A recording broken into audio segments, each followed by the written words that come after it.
SevereMMA, and I'm joined today by Chris Fields. How are you doing today, Chris? Happy Halloween. You too, man. Yeah, I'm good, man. Yeah, a little tired, but all good. I'll make sure not to throw the Rahitmal joke on now while we have the recording go. I don't know what you're talking about. That this is This is all news to say me. no You more. know, Say no I more. said none. I said none. Remember, you said that joke? No, you don't want to Yeah, repeat I it think that now. was you. That was you. Yeah, yeah, Off. I yeah. remember it differently because I've been recording Don't this worry. I whole thing. just remember who's the one recording this interview. Yeah. Yeah. Uh, yeah, I'm Hey, all good, man. Yeah, so yeah, obviously we're happy. sitting down. You're fighting Karl Albrektsson on the 28th of November in Superior Challenge 21 in Sweden. Obviously, this is a matchup that was remade. You were originally scheduled to fight in May 2019, so last year. Yeah. So yeah, what are your thoughts on it? How are you feeling ahead of it all? Yeah, I like the fight, and like one of the reasons I kind of hunted that fight again is Carl's such a high level opponent. That's kind of what I'm after at the minute. You know, that's the kind of fights I want. He'd be like one of the top light heavies in Europe, so that's what I want to be chasing.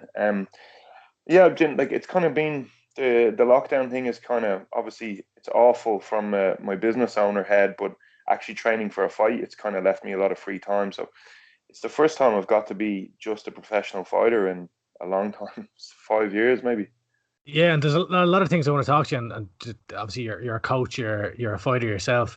The lockdown, I imagine, is mad. But I suppose firstly, like what's the difference for you? Like when you're as a fighter and a coach, like you'll see a lot of fighters kind of transitioning into coaches kind of after their careers or things like that. But you're like a full-time coach and a full-time fighter. So how like is there a mental switch that you have to kind of trigger when you're thinking like, okay, I have to be fully focused and selfish in a way on yourself when a camp comes up? Yeah, so this is why I don't like for myself. There's not going to be too much more like much more longevity in fighting for me because I see that the one takes from the other. This situation has kind of worked to my advantage in this way. Obviously, it's a disadvantage, and I don't mean to make something as horrible as this sound like a nice thing. It's fucking ruining businesses everywhere. But I mean, as in, I'm able to just train like a professional fighter, and then the guys that I have around me are my other professional athletes on the team. So I'm coaching them whilst I'm training, but it's working out all right for me. You know, it means I can get 2 sessions in a day, have the rest I need. Before I would have been like, I would have trained in the morning, taught a class, taught another class, trained again, and then taught two more classes. That's like a It's a lot of lot to work take throughout the on. day. Yeah, and I take my role coaching very seriously. So like if one of them was going to take the hit, it would have been the training for the fight. You know, kind of way, if I felt like my coaching was going to drop off because of the training, like I would have sacrificed the training to make sure the coaching was on point. Yeah, and it's been over 2 years now since you last fought. Obviously, you were originally scheduled to fight Albrechtson last May, and then it was announced that you were going to be fighting on the Cage Warriors Birmingham show back in I think it was April. Yeah. Have you found it like difficult to I guess squeeze in or to accept fights in the sense of it's going to take up a lot of your time, like when you have the gym as well? Is it more difficult to kind of pick and choose when like or maybe more the timing of when a fight suits you? Yeah, no, like so kind of something I've been chatting to the lads about recently is, and something I kind of ask of them is, to just kind of always be in shape. You know, it's kind of your job to always be in shape anyway. Like let's be honest, and I've been doing it now like the last say 5 weeks or whatever. Uh, like it's only a few hours a day you have to train. Like people, I know lads, and they train fights or they grappling or whatever, and they're training a few hours a day, and then they're working as laborers all day and stuff like this. You know, so it's not you should be in good nick all the time, and then you need to add a little bit on for fights. So I suppose that's a little bit of a saving grace for me because any of the lads' camps, and they'd tell you this, I'm always involved in the training. So as in, I'm not standing over watching them. I'm actually involved in the training. I'm rolling with them. I'm doing positional sessions with them. I leave the sparring out a little bit when I don't have my own fights coming up because uh, I don't have too many brain cells left. So I'm trying to hang on to them as much as I can. But Listen, you said that. That's yeah, not me. but yeah, I'm trying to just like be smart about my own training, and but I'm always training. I'm like I love, and I've competed in a lot of grappling comps in that time frame as well. Yeah, and if we jump back maybe to the last time we spoke, it had just been announced by Cage Warriors that you were going to be competing on that Birmingham show. Was there ever an opponent actually set out for that, or did COVID kind of No, yeah, torpedo I'd never that? actually, yeah, I'd never been given a name. They were searching for someone. That seems to be the biggest problem. I kind of fall in a weird little area, whereas, you know.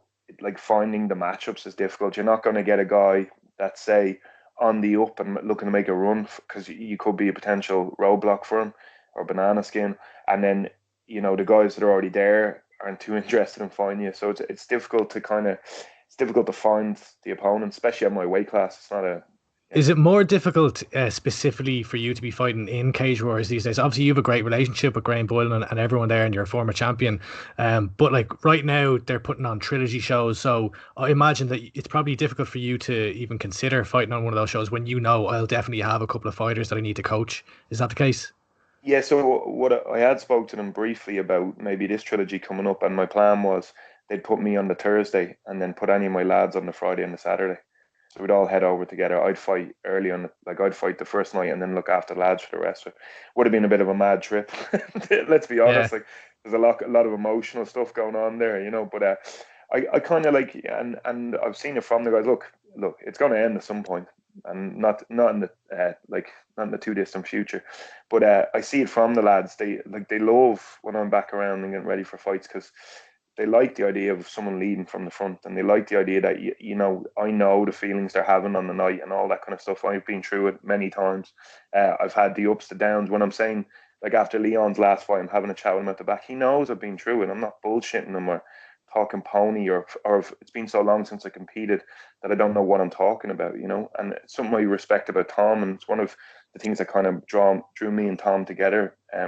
Was that his competitiveness and how much he competes and leads from the front as well, So I think that's a very healthy thing. I think it's it's not insane like a John Danaher or maybe a Jackson, Greg Jackson, that hasn't competed, like can't coach people. It's just, for me, I'd find it difficult that if someone hadn't made the walk. Is it more on fight night, like that it's different? Like, okay, you can Yeah, you can run your drills and stuff when it's behind closed doors in the gym, but when it comes down to making that walk, it's a bit different. Is that it?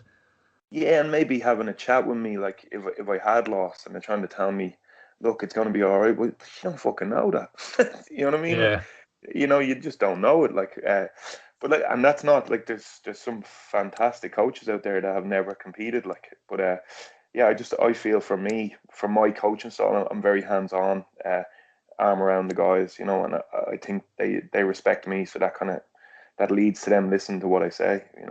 Yeah, and then looking ahead to the fight. So as you mentioned, it seemed like you wanted to run that back, or not run it back, but have it rebooked with Karl Albrektsson.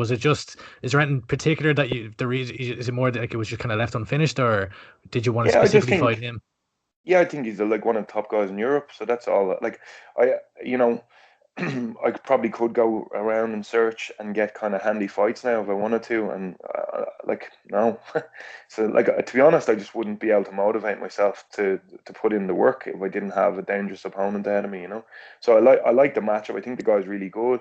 I appreciate his skill set. I just think mine are better, and so I want to put that to the test. Yeah. Did you anticipate that it was going to be for a belt? So you're fighting for those watching, fighting for the light heavyweight championship at Superior Challenge.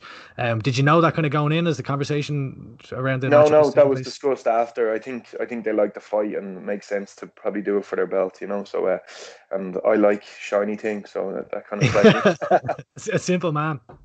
A simple man. I'm like a magpie. I just like shiny shit all the time. And then does that mean will that be 5 rounds or 3 round title It's fight? 3 rounds. Three Yeah, rounds. it's three Okay. rounds. Which would you Yeah, prefer? 3 rounds. I remember I've been matched a few times for 5 round fights. I get it for certain um for certain people it makes sense. I think my style is kind of suited over the 3 rounds anyway, and I'd be changing it then to 5 rounds, I'd imagine, you know. Yeah, and then was the fact that it was in Sweden, is that a kind of like a beneficial from your point, or is it beneficial from your point of view as far as like you're 2 years out of the cage now, obviously not through choice, and you had matchups kind of lined up that just didn't come to fruition, but like obviously with COVID-19 going on right now, everything's so uncertain and events can get pulled down or things like that. The fact that it's in Sweden, is that a That, reassurance that for you? Yeah, I was a little bit strategic, if I'm being honest. I was offered a few fights, and I opted Come for on, the one tell in us. Sweden. What? And tell Uh, us. I was just offered a couple of fights in Poland. uh, in Sweden because I felt the best chance of actually getting a fight to go ahead. And to be honest, like we don't even know if that's going to happen. Like this is the world we're living in right now. I don't know what's going to be next week. But so the best chance of me getting to the fight is Sweden, I suppose. Yeah, and sorry, I think you cut out. I don't know if you caught it in the recording here, but it cut out for me. Was it KSW in Poland or? No, it was a show called FEN. Okay. Approached me about a show over there. Like I preferred, one, the matchup with Albrektsson was nice, and two, I felt like if shows were going to go ahead, Sweden was my best bet. Yeah, and like the last time we spoke, I kind of tried to corner you a few times with questions. Just it was right after the Dublin UFC show had been announced. That's obviously that never came to fruition either because of Yeah, COVID-19. But the conversation that I was kind of asking you a lot was like, all right, are you looking for one last run, one last run? But I think from hearing you speaking to other people and stuff that doesn't seem to be the mindset at all now, and you're really just kind of focused on having fun your last few fights. yeah. And just looking for good matchups. But like when you look at the European scene, are there any specific opponents, like not to call out for any bad blood or anything like that, but just ones that you look at and say that'd be a really fun matchup for one of my last few? Do you know what's really weird? Um, I pay way more attention to middleweight than I do light heavyweight. It's like in my brain, I'm still a middleweight. So I look at loads of matchups on middleweight I like, and I'd like to have. But like obviously, I'm never going to make middleweight again, so that's never going to happen. So yeah, there's no one this Albrektsson, like that would have been one of those opponents. I was like going, right, he's a good guy. He's fought in Japan, somewhere I've always wanted to fight. He's done quite well over there. I think he fought for the Risen title as well. So like I like that's a fight I want. That's like one of the top European guys. I kind of thought he got a bit of a rough deal with Bellator. Like your first fight in Bellator and a match with Phil Davis. Not really trying to build the Yeah, kid up at throwing you in the all, are they? deep end there. Yeah, like they're not really trying to build the kid up at all, like create any kind of anything about him. Straight in with possibly one of the toughest light heavyweights. Like, you're probably talking about someone that would have been top 10 in the UFC still, that kind of way. So, yeah, and he's unfortunate with that, but Yeah, it and gave me a nice kind of way to beat him. and when you look at your last few fights, like you've always talked about how like you're a massive Pride fan and you love kind of the spectacle and the performance nature of MMA. I think you refer to yourself frequently as the equivalent of a prostitute in a cage. But like, are there certain shows that you would like to fight on again, like a KSW or somewhere who puts on a big production or something like that before you retire? Yeah, I loved finding KSW. I think it's a great promotion, and I hope at some stage some of my guys end up there. I think like they really looked after me, they're good guys. I think I'd like a shot in Japan before I was done. That'd be a dream come true. But I don't know, like the way the world is at the moment, and I'm on a limited time as it were, so I don't know if that'll come into fruition. So I kind of don't know where I'm at really. Like I could go finish this guy early and have no issues in the fight and then be like, right, that's me done, lads. I could go in there and lose and be like, well, no, I'm going to have two more. I don't really know where I'm at now. Like I said, the coaching is more important to me than fighting right now. And like when this stops being fun, it'll be done. Basically, that's where I'm at. Like, Yeah, like the old cliches that like MMA fighters never really retire. Do you yeah. see yourself getting that itch? Like if you say, okay, you have a few more fights and you hang up the gloves, do you see yourself potentially getting that itch to come back, or will you be a true MMA retirement? I think the difference between me and a lot of other people is like I didn't say it. I didn't just say it willy nilly. Like I've thought about it, spoke about it for a long time. So when I do it, I'll just be done. Like I probably won't even say it. Like I won't do some fucking stupid announcement. Like I'm important. I'll just walk off into the sunset. But I get a real big kick out of coaching guys. I get a real big kick out of watching the lads' progressions and being able to train with them and help them along and all that kind of stuff. And I get like it's not 100% what you get when you fight, but I get probably like 40% of the feelings, the Right, so you still chemicals. kind of get the adrenaline going and the blood Yeah, pumping on yeah. the fight night. Like Does if you that does speak to that any of my scratch the itch guys, at all, or like is obviously you're eh, not getting in the it, cage? it probably adds to it. It probably makes more of an itch, if we're being honest. So, but like the Let me lads will at tell them. you, Let like, me at them. yeah, yeah. Oh, are you injured there? I can jump in. It's no problem. I'll step in I, now, brother. I'd be out the back when the lads are kind of before they start warming up and all, and I'll be shadow boxing out the back, just getting that little again. Uh, and Is it a different I feeling? don't Like know. 'cause you hear of lads talking about how like they puking in the back, and obviously the nerves are ramped up. Do you kind of get like the good side of all the adrenaline without the nerves? Yeah, so when I'm cornering the lads, I do, but I get nervous obviously for them. It's more like I'm not because any doubt in their skill set, because they're all fucking amazing, but it's more that like I know I see how much they put in, and I just want it to come off for them. I know they deserve, I feel like they deserve it. I feel it, but then I'm sure the other coaches in the other room doing that. On my own, when I'm fighting myself, man, I'm shitting myself at the back. Yeah, fucking, I'm like, oh God, why am I doing this? What need do I have to be here? I could be doing anything else right now, like.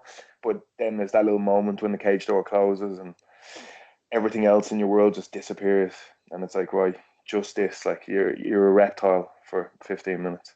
Yeah. And speaking of MMA retirement, so obviously one of the biggest legends of the sport, Anderson Silva, fought last night. I'm sure you were watching it. Yeah. Do you think he's retired? I don't ever like saying lad should retire, but I kind of hope Anderson calls it there. I don't think there's anything else for him to do. I don't think there's anything else he needs to prove. The fact that the man can hang at 45 and still be in there, still be dangerous, it just shows what an like. I don't think we've ever seen a talent like him, and we definitely haven't seen one since. I know people like to compare Adesanya. I just don't think there's any comparison. I think like he's on a different plane altogether. My son, like loves watching him fight. Even we go back and watch the old fights, he adores him as well. He has four goats. So GSP is a goat, John Jones a goat, Anderson's a goat, and then for some reason I probably showed him years ago, but Genki Sudo is one of his goats, which is That's a random one. yeah. I think it's just He's because he learning the likes old school anyway. well, we watched a lot of the old fights. He's only five, like, but I think he likes that Genki's in, like, dancing and doing crazy stuff while he's fighting, like. So it always fills me with pride when people are asking about fighting and he says Genki Sudo's name. I'm like, he He's knows no more than casual. you. He's no casual. Yeah, he knows He more than knows you, more than me. motherfucker. Yeah. And so, like for me, like I'm someone who kind of only really started watching MMA properly in the McGregor era, and when the Irish kind of got into the UFC. So, like for someone like yourself who's followed it all the way through and is like a diehard fan, like you've always talked about how much of a fan you are of the sport before even being a fighter. Like, what did Anderson Silva mean to you as throughout his career? Yeah, like he was, he is like my lads. Like there's many debates in the gym. You wouldn't believe it, but Ian has a big fat lip on him. Talks all day, Well, but I yeah, think I've seen him post about surprising. John Jones about 25 times in the last week. Yeah. So, So he like there'd be debates in the gym a lot about who's considered the greatest of all time. Obviously, I'm always on Anderson's side. Anderson GSP is kind of where I'm going.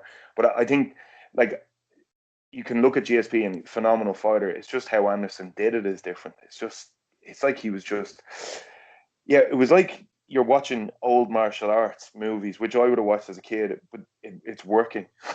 You know what I mean? It's not supposed to work. The guy's hitting people teeps in the chin and dance, making them miss and landing one shot, knocking them out. It's just, yeah, he's special. Especially even the old. I don't know how far you've gone back, like to watch his fights, but the old kind of cage rage days and stuff like that. He was just a phenom. I don't think we'll ever see anything like it again. Like ever. and I want to switch over. So we've so many things to talk about. So you mentioned Ian Garry there. Where do you see Ian Garry in his career right now? Like, how do you view Ian Garry? Um, I think like at this exact point, I think he could find the UFC and be competitive, but that's not kind of what our aim is.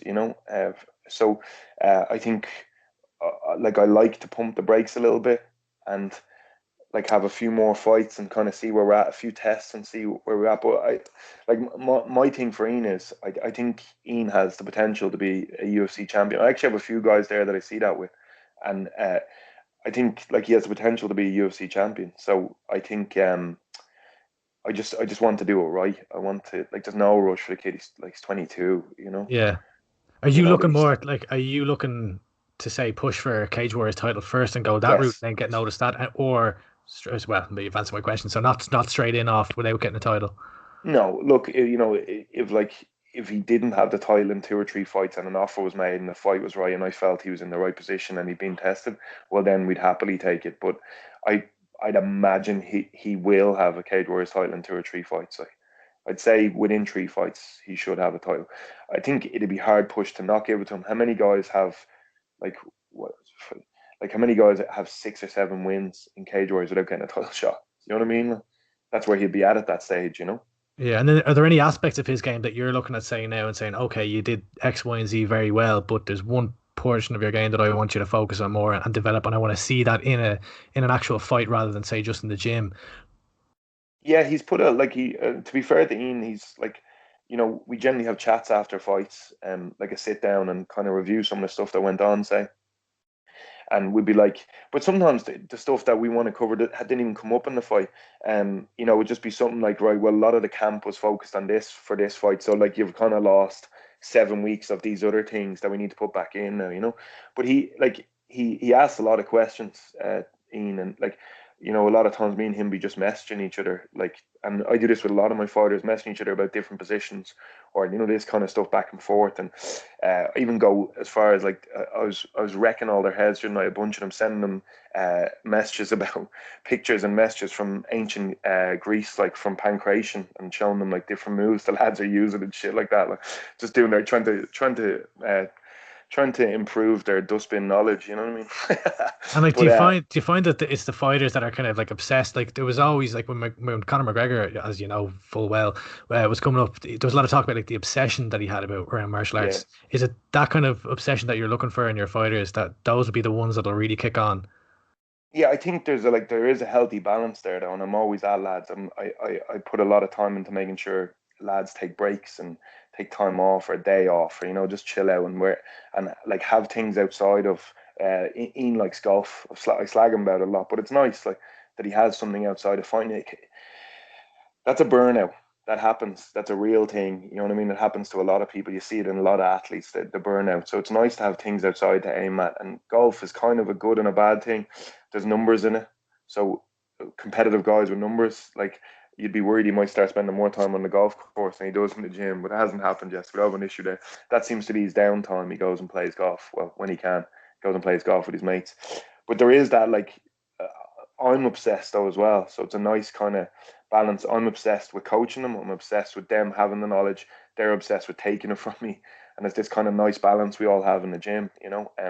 They show up. There's never any issues. A nice group of lads. They just want to work. There's no bullshit. There's no Louis Vuitton bags and sunglasses. It's just training, old school, hardcore training. Yeah, and then so is Ian matched up for the Cage Warriors trilogy or cards in December? Ish. I see a glint in your eye there. Ish. The opponents have been discussed and agreed upon. We're just waiting Okay. on confirmation. Like, yeah. So Okay, so not. we can expect to see him on the trilogy shows.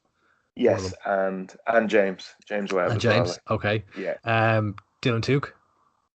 Um, he's been putting it in lately, so we'll see how we are in a week or two, and then I'll make a call. He's been training really hard lately, so it's nice to see him kind of get his head back down. He's kind of been on and off, and now he's going to get a solid little run at the minute. So It was um, did he kind of need that break from fighting for a while, or well, obviously not. maybe He's been training, I know, but yeah, he'd been doing a lot of grappling and stuff. I think it's like I'm talking about that burnout. And there was some other stuff there, some underlying stuff from yeah, he like kind of some a bit of a bad taste in his mouth, I think, for other things. And so I just think he needed a little breather, kind of get himself back together.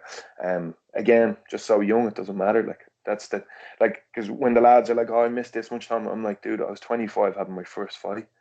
yeah, You're not even 25 yet, and you're an established pro. You know what I mean? Like, so there's so much time on their hands. Like, the way it works, I see, is like you get about 12 years of a run.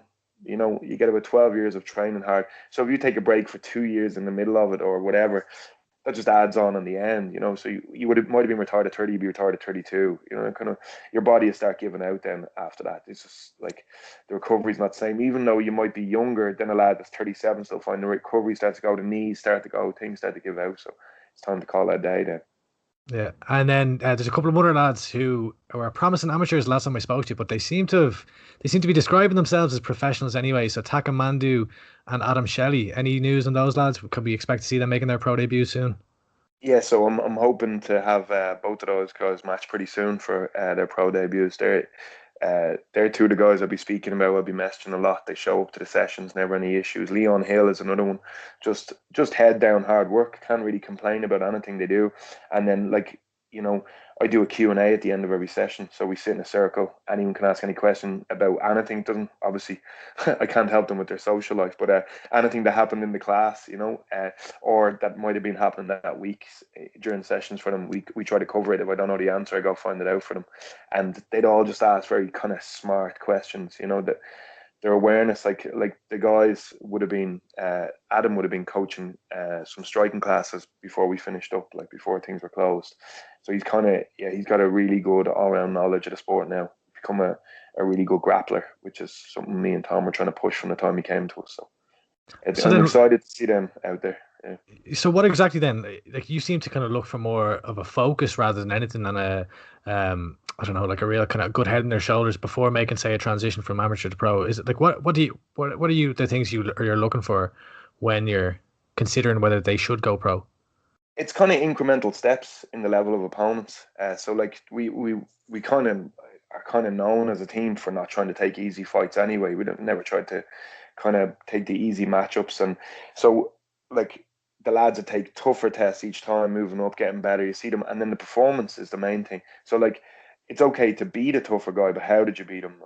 Like did you finish him? Did you like pour it on him? You were like was there, if you look at Taka's last fight at amateur, like was there a big gap between you and that guy? And he's one of the best amateurs in the country, right? Well, now it's time for a step up. Now it's time to move on, and then there's just that, like, they're all gym rats. They just want to be there all the time, Be like, is there what time we trained again today? And I'm like, what? No, I'm wrecked. I just want to lie down. We're done. You had your cut.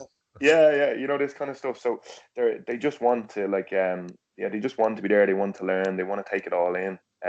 And what I like about the lads, and it's a big thing in my club because of Tom, it's like they want to learn grappling as much as they want to learn striking. A lot of guys get lost in that, they just want to, they see the cool knockouts in the UFC and that's all they want to focus on. All the boys are like aiming to be black belts in jiu-jitsu. That's their end goal, Did they kind of look at Tom and say, I want to beat it, like I want to be at that level when I'm, because Tom's pushing 40 plus now at this point, isn't he? B42, I think, maybe. Yeah, I know he's competing in the Masters, isn't he? So, like, are they looking to say, okay, I want to aspire to be like the next Tom King in BJJ in Ireland and beat him? Yeah, I think it's like it's like me, Tom. There's Anton there as well. He's a Hodger Gracie black belt who's been with us for years now. I've been using him a lot for this camp. He's like 93 kg and really good wrestler and high level black belt. We've Ash there, we all just have bullseyes on our backs. You have all these young lads, like they're constantly out for blood. Do you know what I mean? They're constantly like every time I roll, I know that this is full pelt. These lads want me, which is great because it keeps me in my toes, kind of way. So they're all trying to improve because everyone's trying to catch each other. And when you get a group like that, there's such a tight knit group, really tight. They're all friends outside the gym as well, right? There's a healthy competitiveness grows in the team. So they're all trying to catch each other too then, and so it means that no one gets lazy, no one takes their eye off the prize. If lads don't show up training, and I'd be very kind of the Alex Ferguson thing, if someone goes missing for a week, I'll call to your gaff, like where the fuck have you been? Well, like my thing is like the pro guys don't pay to train in my gym, right? Okay, so, yeah. As soon as you go pro, you don't pay to train in my gym. So I'm like, you're training for free, so I'm giving you something now, and you're fucking taking the piss out of me, like so. Yeah, it's a balancing act of yeah. And I think, also it's the young men. They're all like in their early 20s. They need to learn this kind of stuff, and they don't have a normal job, so that it's not like their boss is going to sack them at 3.5, 9. So they need to learn about the world as well. You can't just do whatever the fuck you want. Show up late for interviews or any of that kind of stuff. or they never do that. Yeah. I won't speak to them. So, and then just a couple more questions, Chris. So, obviously the last trilogy shows, I can't even remember which one it was now. There was it's all kind of a blur, but obviously Leon Hill stepped in on short notice to make his pro debut. Joshua Onworthy's opponent dropped out. I think it was I can't remember if it was COVID related or injury or what it was, but he stepped up on 2 days notice. 2 days, yeah. Didn't get the win, and but he went to a decision. But that must have been a crazy couple of days for you guys. And like, what was that like for you as a coach? Yeah, so I said to Adam Shelley was at home kicking himself because I said to both those lads, be ready, there's definitely going to be a dropout and try and come over as part of the coaching team, So Adam couldn't because he runs his own school, a kickboxing school. like a couple of nights a week. So Leon came with us. So then Adam got told Leon had got a fight. Adam was fuming at home. But like I just said to Leon, look, this is here if you want to do it, I think it's a good matchup. I thought I could see the ways he could beat the guy. You could probably see from watching it how I could see he could beat the guy. He defended when he was defending the takedown, he was giving the guy awful trouble on the feet. It was a big cut. He cut a lot of weight to get down. And I think it's a big occasion and stuff like that. And on that kind of short notice, it's a big ask for Leon. But as I said to him, you could spend 4 fights getting here, and now you're just here. You know what I mean? You've done, you're here now. They're going to use him again because he did them a favour. We see him again on the next. I think we'll see him on the next trilogy. Yeah, that's what we spoke about anyway. So, I was there. You would have spent maybe another year or two getting to this point, and now you're here now. So you just so you've skipped ahead because you put yourself out there, and that's kind of the chance you take in fighting. And they see it as a favour to them, which it was, but it's really a favour to Leon as well. Like, it kind of saves him. Trying to find, especially at the moment, trying to find local shows to fight on to build yourself up to get that shot. Yeah, and then last question. I don't mean to end on a negative note, but you're obviously yourself and Tom King are small business owners, and you're running the gym, and we're in level down lockdown restrictions at the moment. So how difficult is that to keep kind of the gym going, and also for the fighters to keep training? Yeah, so we're okay for the professional athletes to be training, which is good. So that's kind of keeping the lads taking over. The gym thing, look, I don't want it to be closed. I understand why it's closed. I get the rationale behind it. I think people started kind of coming down the conspiracy theory route, or the sorry, you can see how that gets me. I'm starting to scratch my head. What's going on? Yeah, I understand why though, because you're frustrated, everything you've worked your life for is starting to drift away from you, and then you see this stuff that agrees that you should stay open. Yeah. But really what should be happening is we should all be coming together and we should be going at the government about why are you asking me to do you a favor to close my business because it's for public health, and then why do I still have to pay rent to a landlord? How is that a thing? So obviously legislation should be passed that the banks don't take the mortgages from the landlords, and then we don't have to pay the landlords. That seems like the fairest solution. I can't see how that's not even talked about. I don't know how that's not a thing. And is there any support for MMA gyms at all? Because obviously MMA isn't yet recognised under Sport Ireland. No. There's ongoing kind of process, I guess, to get it kind of recognised under IMAC and things like that. But are there any supports for MMA gyms at all? No, not really. There's supports for local businesses and stuff like that. You can go for grants, but we're not the worst hit out of it. There's people far worse than us, and I've seen a couple of gyms close, which is sad. I've seen even coffee shops. My friends own little businesses, they own small businesses. They're getting hockeyed out of it as well. I just think why is it the business owners who are taking the hit? Why not the landlords? And it shouldn't be the landlords either, because people think of landlords like monocle wearing. In a penguin suit, in a villain from Batman or something. It could be your dad or my dad, and they own one building and they're renting it out, and that's how they're retiring. That's how they retire. So why isn't it the banks taking the hit? If we took the hit for the banks, why is it not reversed now? And it leaves a bad taste in my mouth that the government didn't push that along. They kind of let us take the hit. So yeah, no conspiracy theory stuff, but unhappy. Neither government party I'd ever vote for anyway, so it's not really a big deal to me. Well, hopefully we can get this under control to a certain extent and get things back going again. But Chris, I really appreciate the time. Best of luck with the rest of the camp, and safe travels over to Sweden. Fingers crossed it's going to go ahead. No cancellations, no bullshit COVID cancellations or anything like that, screwing it up. So appreciate the time, and best of luck with the gym. Best of luck with the lads fighting in December now, and obviously yourself beforehand. So when do you head over actually? I think I head over on the Wednesday and fight on it. Yeah, so about 3 or 4 days. 3 days. I think I heard you say to the lads on the bash, Pendred's going to be in your corner. Yeah, Carl's going to come with me. Yeah, nice. That'd be my norm anyway. That's kind of what we've done. So I'd usually bring Tom as well. Yeah, I'd usually bring Tom as well, but I'll leave Tom at home because in case that needs to be done with the gym, when I come back, I'll have to get a test sorted and all that kind of stuff. So I'm going to pay for a test when I get back, make sure everything's all right before I go back to the gym. Nice. Right. Well, safe travels. Best of luck with everything. Thank you. And I appreciate the time. Thank you.